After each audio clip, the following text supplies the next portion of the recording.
બરાબર સૂત્ર r ગુણ્યા હવે sy ઉપર આગે sx કોઈને પૂછવા નહીં જવાનું સૂત્રને જ પૂછો x છે ઉપર sx છેદમાં sy હવે આપણે કિંમત મૂકીએ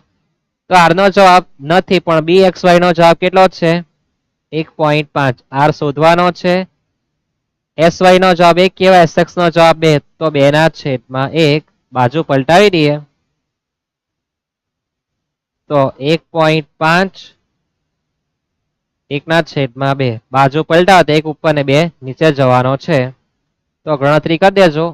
bxy નો જવાબ -1.5 શું છે